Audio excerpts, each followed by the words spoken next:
Hola, buenas tardes. Mi nombre es Andrea Ortiz Rubio y bienvenidos al programa de Research Law. Hoy hablaremos sobre el caso de Lagos del Campo versus Perú, el cual analizaremos si dicho resumen oficial emitido por la Corte Interamericana a sentencia 31 de agosto de 2017 fue correcto o no. Bueno, empecemos relatando los hechos. El presente caso se relaciona con el despido del señor Alfredo Lagos del Campo el 1 de julio de 1989 como consecuencia de las declaraciones realizadas durante una entrevista para la revista La Razón. La entrevista fue realizada cuando era presidente electo por la Asamblea General del Comité Electoral de la Comunidad Industrial de la empresa Cepper Pirelli, donde había laborado como obrero por más de 13 años. En dicha entrevista denunció Interalia que el director de la empresa presuntamente habría empleado el chantaje y la coerción para llevar a cabo fraudulentas elecciones al margen del comité electoral. Las elecciones se habrían realizado el 28 de abril de 1989, las cuales fueron posteriormente anuladas por el Ministerio de la Industria el 9 de junio de 1989 y se instruyó convocar un nuevo proceso. El 26 de junio de 1998, la empresa formuló cargo en su contra por falta laboral y el 30 de junio el señor Lagos del Campo buscó desvirtuar los cargos. Así que el 1 de julio de 1989, la empresa le comunicó la decisión de despedirlo de su empleo, ya que no había logrado desvirtuar los cargos que le habían formulado, por lo que se le aplicó la figura de faltamiento grave de palabra, en agravio del empleador. Como consecuencia, Lagos del Campo no pudo asistir a una reunión que él mismo había citado para las nuevas elecciones el 27 de junio de 1989.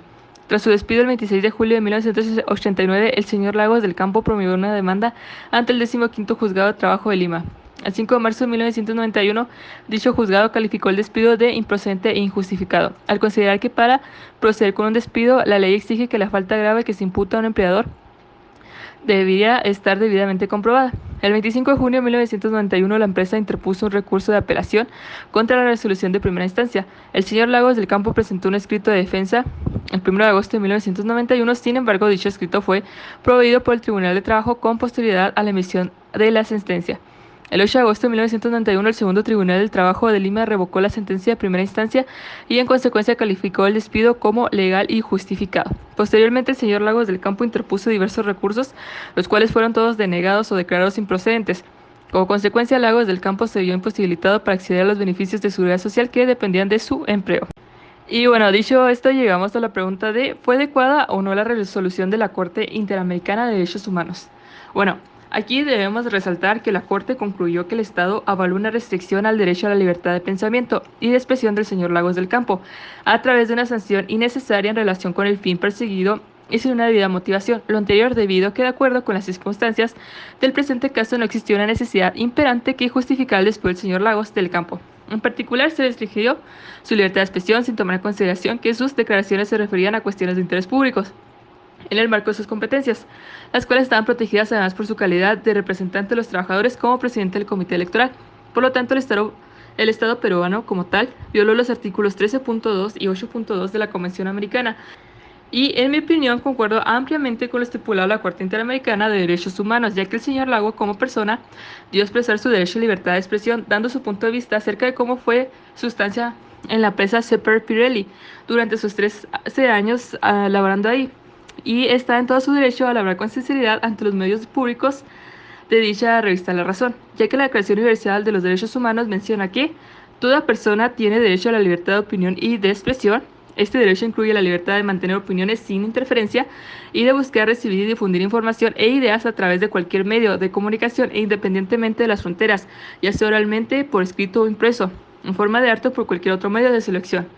Además, el derecho a hablar es a expresar oralmente los pensamientos, ideas, información u opiniones. Se trata de un derecho básico que, al decir de la CIDH y la Corte Interamericana, constituye uno de los pilares de la libertad de expresión, por lo cual la empresa desde ahí ya no solamente está violando los derechos laborales del señor Lagos al despedirlo injustificadamente por faltamiento grave de palabra en agravio del empleado, sino sus derechos humanos también.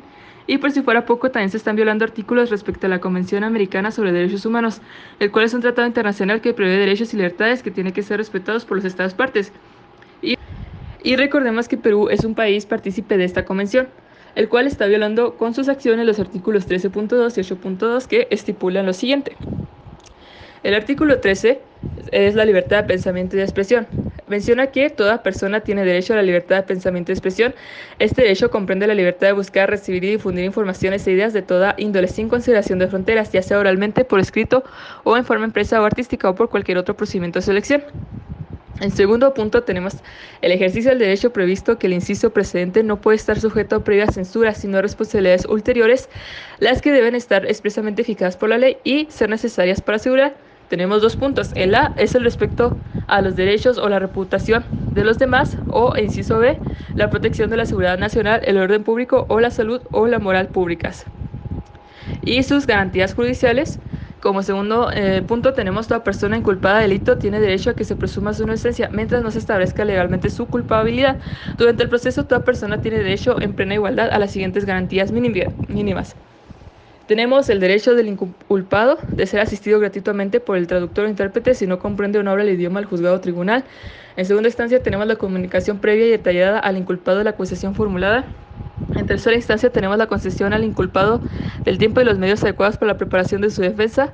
En cuarta instancia tenemos el derecho del inculpado para defenderse personalmente o de ser asistido por un defensor de su elección y de comunicarse libre y privadamente con su defensor. En quinta instancia tenemos el derecho irrenunciable de ser asistido por un defensor profesionado por el Estado, renumerando o no según la legislación interna si el inculpado no se defendiere por sí mismo ni nombrar defensor dentro del plazo establecido por la ley.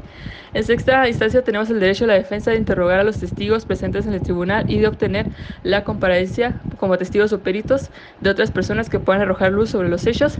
En séptima instancia tenemos el derecho a no ser obligado a declarar contra sí mismo ni a declararse culpable. Y en octava instancia tenemos el derecho de recurrir del fallo ante juez o tribunal superior como tal. Y bueno, pero también esto nos lleva a cuestionarnos cuáles derechos laborales fueron violentados en el señor Lagos como tal. Bueno, antes de mencionar los derechos laborales que fueron violentados ante el señor Lagos, se debe saber que en Perú la ley sobre los derechos del trabajador no es una sola. Esto se debe a que existen distintos regímenes de trabajo. Por ejemplo, los trabajadores del Estado se encuentran bajo el DL número 276, mientras que los trabajadores del sector privado están bajo el DL número 728. Además, existen regímenes especiales como los contratos administrativos de servicios, que se abrevia CAS, cuyo DL número 1057 fue recientemente derogado, al igual que la ley número 27.360 que regula a los trabajadores del campo y fue recientemente reemplazada por la ley 31.110. Por lo tanto, los derechos de los trabajadores varían de una ley a otra. Sin embargo, podemos identificar una suerte de derechos básicos independientes del régimen. Y respecto a ellos, los derechos violentados fueron los siguientes. Primera instancia, la seguridad y salud en el trabajo como medidas obligatorias que el empleador debe tomar para garantizar la integridad de los trabajadores. Y en segunda instancia, el derecho a la libre asociación con sus compañeros trabajadores, así como a la sindicación, huelga y negociación colectiva. Y bueno, pero Andrea, ¿qué hay de los principios rectores del derecho al trabajo en México que fueron violentados? Bueno, para esto señala el profesor Roberto Muñoz Ramón que los principios rectores del derecho al trabajo son aquellos postulados de política jurídico-laboral que aparecen expresa o tácitamente consagrados en sus normas. Y en dicho caso podemos establecer que los principios del derecho al trabajo en México que fueron violentados en el señor Lagos son el principio protector. Este principio es fundamental en el ordenamiento jurídico laboral, ya que no existe igualdad entre las partes ni el mismo poder de negociación y resistencia económica. Por ello surge la necesidad de proteger especialmente la parte más débil, esto es al trabajador y trabajadora. Este principio se puede traducir en tres reglas: indubio pro operario, la regla de la norma más favorable y la regla de la condición más beneficiosa. Respecto a la regla del indubio pro operario, si una norma admite diversas interpretaciones, el juez deberá preferir aquel que sea más conveniente para el trabajador o trabajadora. Un ejemplo que podemos mencionar en el cual se aprecia esta regla de interpretación aplicada a los hechos la encontramos en el artículo 9, inciso 4 del Código del Trabajo, que menciona la falta de contrato escrito hará presumir legalmente que son estipulaciones del contrato las que declara el trabajador. En cuanto a la regla de la norma más favorable, en caso de existir más de una norma que aplica al caso, debe exigirse aquella que resulte más benéfica al trabajador o trabajadora. Por su parte, la regla de la condición más beneficiosa implica que ante una nueva norma nunca podrá reducir los beneficios del trabajador o trabajadora. Encontramos una serie de disposiciones referentes a este principio en el Código del Trabajo, por ejemplo, en su título segundo, titulado de la protección a los trabajadores, comenzando con el artículo 184 del Código del Trabajo, que impone al empleador o empleadora la obligación de tomar todas las medidas necesarias para proteger eficazmente la vida y salud de los trabajadores o trabajadoras, informando de los posibles riesgos y manteniendo las condiciones adecuadas de higiene y seguridad en las faenas, como también los implementos necesarios para prevenir accidentes y enfermedades profesionales. Y después nos encontramos con otro principio, que es el principio de irrenunciabilidad de los derechos laborales. Este principio se trata de un principio, vaya la redundancia, que se deriva del principio anterior e implica que el trabajador o trabajadora en ningún caso podrá voluntariamente privarse de la protección de los beneficios que la legislación laboral confiere a su favor. Lo anterior ante el peligro de volverse irrisoria la protección, ya que el empleador o empleadora podría imponer como cláusula en el contrato que el trabajador o trabajadora renuncie a sus prerrogativas, es decir, privilegios. El artículo 5 del Código del Trabajo señala en su inciso segundo: los derechos establecidos por las leyes laborales son irrenunciables mientras que subsista el contrato de trabajo. De este modo se indica de manera expresa una serie de ejemplos, entre los cuales encontramos el artículo 73, que señala que el feriado anual, es decir, vacaciones, que son 15 días hábiles, no podrá compensar en su dinero, salvo que el trabajador o trabajadora deje de pertenecer a la empresa como tal. Y bueno, para finalizar, ¿qué sucede si se transgrede este principio? Bueno, la renuncia de un derecho laboral irrenunciable se sanciona con nulidad absoluta, anulándose específicamente la cláusula involucrada, quedando el contrato vigente y los beneficios que haya recibido el empleador o empleadora en virtud de aquella serán anulados y devueltos a las o los trabajadores. La irrenunciabilidad de los derechos laborales constituye un rasgo característico del derecho laboral que lo distingue del derecho común, en especial del derecho civil. Y esto basta con mencionar el artículo número 12 del Código Civil, que señala: podrán renunciarse los derechos conferidos por las leyes con tal que solo miren el interés individual del renunciante y que no esté prohibida su renuncia. Y bueno, ¿qué habría sucedido si el trabajador fuera mexicano, André? Bueno, si el señor Lagos hubiera sido mexicano, en este caso el proceso del despido injustificado se hubiera llevado de la siguiente manera. En primera instancia, se dice que se ha producido un despido injustificado cuando una persona ha sido despedida por motivos ilegales, como los relacionados con discriminación o acoso. En otras palabras, un empleado que ha sido despedido ilegalmente en violación de las leyes estatales o federales puede presentar una demanda por despido injustificado en busca de compensación por daños. En un caso de despido injustificado, la evidencia que puede presentar para demostrar que fue despedido injustamente es absolutamente crítica. Para probar la determinación injustificada es importante asegurarse de tener documentación escrita de declaraciones y otras pruebas que pueda utilizar durante el caso. Eso puede ser algo tan simple como un comentario despectivo de su empleador. Si está documentado un comentario, debe asegurarse la persona de incluir la hora, lugar y los nombres de las personas presentes cuando se hizo ese comentario. Y específicamente estos son algunos de los elementos que son importantes para su caso: trámites oficiales, su expediente personal, su aviso de terminación o aviso de despido, es decir, si lo despidieron cara a cara, escriba los detalles de su conversación, discusión, si corresponde, incluya la hora, la fecha y el lugar donde ocurrió para que tenga documentación precisa, sus evaluaciones de desempeño laboral, manuales o políticas del empleado, su contrato de trabajo, si es que lo tiene, contratos sindicales, documentación de comunicaciones oficiales como memorandos o correos electrónicos, talones de pago. Estos son importantes ya que para ayudarlo a calcular cuánto dinero perdió debido al despido injustificado. Entrevistas con compañeros de trabajo. Si sus compañeros de trabajo fueron testigos de discriminación, acoso, cualquier tipo de trato injusto, sus declaraciones pueden ser extremadamente valiosas para su caso. Y sobre todo guardar los documentos importantes para su caso en un lugar donde pueda acceder a ellos de inmediato. Recuerde que cuando lo despida o le pidan que abandone las instalaciones, perderá el acceso a los documentos y la información que estén almacenados en su computadora de trabajo. Por eso es buena idea mantener todos los documentos y copias en casa. Después se procede a presentar una queja. Aquí un abogado laboral con experiencia también sabrá dónde debe presentar su queja. La ubicación donde presenta la solicitud dependerá generalmente de la causa de su despido injustificado. Por ejemplo, una demanda por incumplimiento de contrato se presenta ante un tribunal civil, ya sea en un tribunal estatal o federal. Las demandas por despido injustificado que se derivan a la discriminación se presentan ante la Comisión de Igualdad de Oportunidades del Empleo, que se abrevia EEOC, o la agencia estatal correspondiente. Si la EEOC considera que su queja es válida, podrá emprender más acciones contra su empleador. La EEOC tiene la herramienta de autoevaluación para evaluar si la presentación ante la EEOC es adecuada para el caso. Después hay que demostrar que su despido fue ilegal. Hay muchas formas de probar que su despido fue injusto e ilegal. Llevar el caso a la corte implica el siguiente proceso y los siguientes pasos como tal. El proceso de descubrimiento. Antes de que un caso vaya a juicio, cada parte debe compartir todos los documentos e información relevantes que se utilizarán durante el juicio para probar el caso. Por lo general, hay 3 elementos en el proceso de descubrimiento. Un descubrimiento escrito implica que cada parte presente preguntas escritas a la otra. Estas preguntas se conocen como interrogatorios. Es obligatorio responder cada pregunta a menos que exista una razón legal para no hacerlo. Durante la parte de producción de documentos del proceso de descubrimiento, cada parte puede solicitar ver los documentos que son relevantes para el caso. En un caso de despido injustificado, esto podría incluir el archivo de personal del empleado, los manuales del empleado, los manuales de políticas, etc. Finalmente, cada parte puede entrevistar a la otra parte y a los testigos del caso. Aquellos que sean dispuestos estarán bajo juramento y las entrevistas serán grabadas por Un taquígrafo judicial. Las declaraciones hechas durante una disposición pueden y se usarán a menudo durante el juicio. Después tenemos la resolución de conflicto alternativa. La mayoría de las demandas por despido injustificado se resuelven fuera de los tribunales. Antes de que su caso vaya a juicio, también tendrá la opción de decidir si una mediación o arbitraje sería más deseable que ir a la corte. Algunos tribunales pueden requerir que ambas partes intenten la mediación antes de fijar una fecha para el juicio. La mediación es un proceso que puede ayudar a las partes a llegar a un compromiso con la ayuda de un tercero neutral. El arbitraje es un juicio simplificado donde las reglas de descubrimiento y los procedimientos se simplifican. Y la última parte es ir a juicio. Si ambas partes no pueden llegar a un acuerdo y si la mediación o el arbitraje no han sido útiles, su caso puede proceder a juicio. Durante un juicio ambas partes presentarán sus pruebas y testigos. Un juez o jurado tomará la determinación final con respecto al resultado del caso. Y bueno, otra pregunta. ¿Qué daños puede recibir de una demanda por despido injustificado? Bueno, se pueden recibir salarios perdidos, beneficios perdidos, gastos médicos, costo de las búsquedas de empleo, estrés emocional, honorarios de abogados y daños punitivos. Finalmente, el señor Lagos se encuentra parado mediante los artículos 48, 79, 80, 87, 162 de la Ley Federal del Trabajo que mencionan lo siguiente. Bueno, el artículo 48.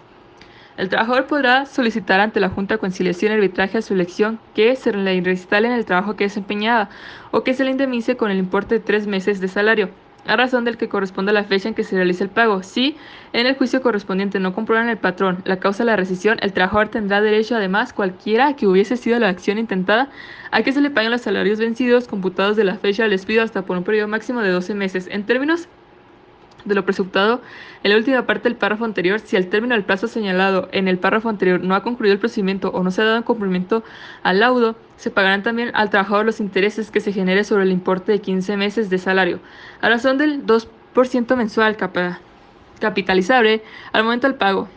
Lo dispuesto en este párrafo no será aplicable para el pago de otro tipo de indemnizaciones o prestaciones. En caso de muerte del trabajador, dejarán de computarse los salarios vencidos como parte del conflicto a partir de la fecha del fallecimiento.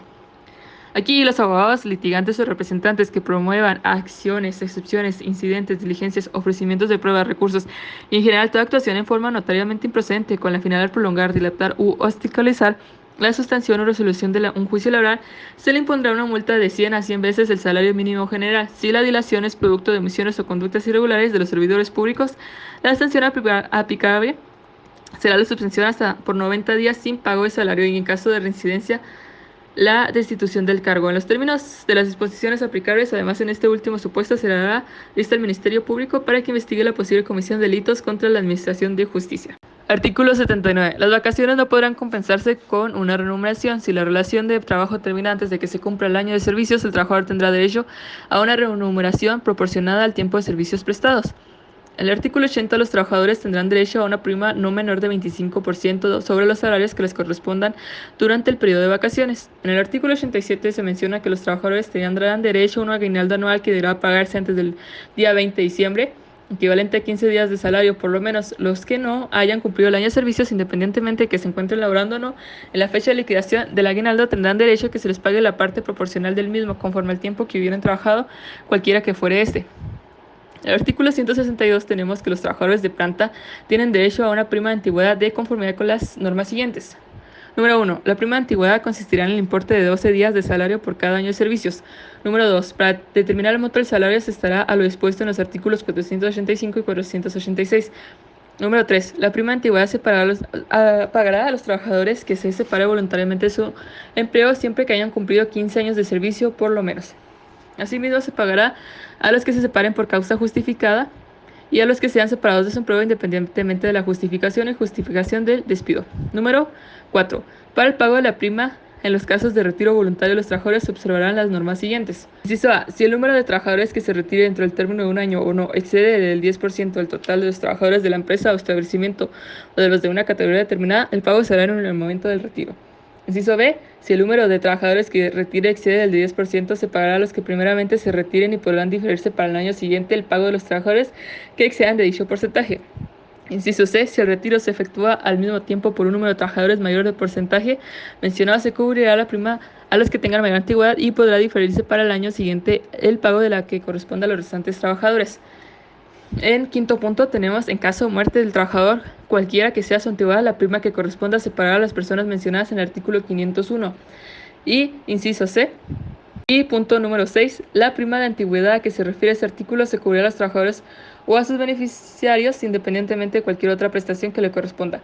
Y también el artículo 123 constitucional, apartado A, fracción 22, se dispone que el patrón que despida al trabajador sin causa justificada deberá indemnizarlo con el importe de 3 meses de salario. Y llegamos finalmente a la pregunta de cuáles son los convenios internacionales ratificados por México con la OIT que se encargan de proteger a los trabajadores.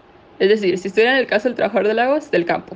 Bueno, México ha ratificado 78 convenios adoptados por la OIT, de los cuales 67 están en vigor. En el rubro de derechos fundamentales, nuestro país ha ratificado 6 convenios sobre trabajo forzoso, libertad sindical y protección del derecho de sindicación, igualdad de remuneración, abolición del trabajo forzoso, discriminación y peores formas de trabajo infantil. Por lo que en dicho caso los convenios aplicados serían el C-111, que es el convenio sobre la discriminación, empleo y comunicación, el convenio sobre la libertad sindical y la protección del derecho de sindicación, el convenio sobre igualdad de remuneración de 1951 y el convenio sobre los representantes de los trabajadores de 1971. Y bueno, esto todo sería por mi parte. Muchas gracias y nos vemos a la próxima.